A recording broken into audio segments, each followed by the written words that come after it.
তেখেতৰ ভতিজা প্ৰিন্সিপিয়া বৰা তেওঁৰো কৃতকৰ্ম কৰিবলৈ তেওঁ উপস্থিত হৈছে।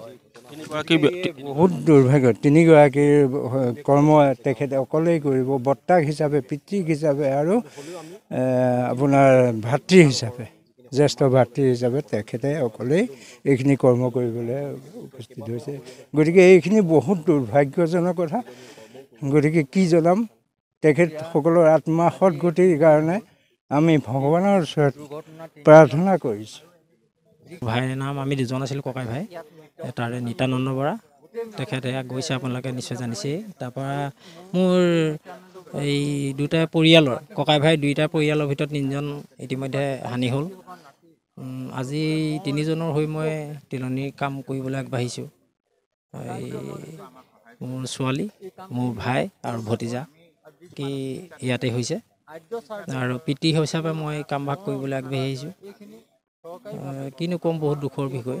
আৰু ভাইবই ইতিমধ্যে যোৰহাটত চিকিৎসাধীন, চিত্ৰলেখা বৰা, তেখেতো ICUত ভৰ্তি হৈ আছে।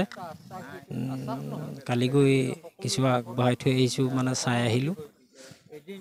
গোটেইখিনিৰ মাজতে কৰ্মখিনি কৰিবলৈ, কিন্তু হ'লেও মোৰ নিজৰ ঘৰখন বা মোৰ নিজৰ ভাই ভাতৃ হিচাপে মই নিজৰ ঘৰত এই কামভাগ কৰি যাম বুলি এই তিলনী কাৰ্যসূচী হাতত লৈছোঁ। প্ৰত্যেক ঘৰতে নিজৰ নিজৰ নীতি নিয়মত আজি কৰ্মভাগ হ'ব। কিমানজন ইতিমধ্যে আহত হৈ চিকিৎসালয় আছে বৰ্তমান?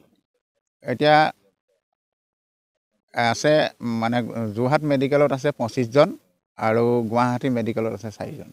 আদ্যসাধ্য আমি যি সকলো লোক চিকিৎসালয়ত আছে, তেখেতলোক হোৱাৰ পিছত আমি ৰাজহুৱাকৈ আদ্যসাধ্যভাগ পতাৰ সিদ্ধান্ত লোৱা আছে।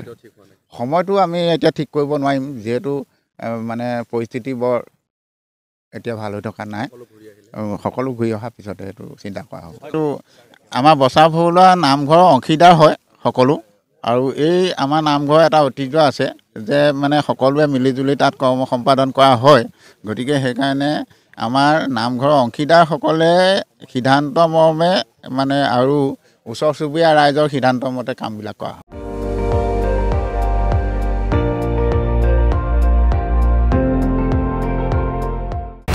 আপুনি চাই আছে ND24, সৰ্বশ্ৰেষ্ঠ নহয়, সৰ্বোত্তমৰ দৌৰত।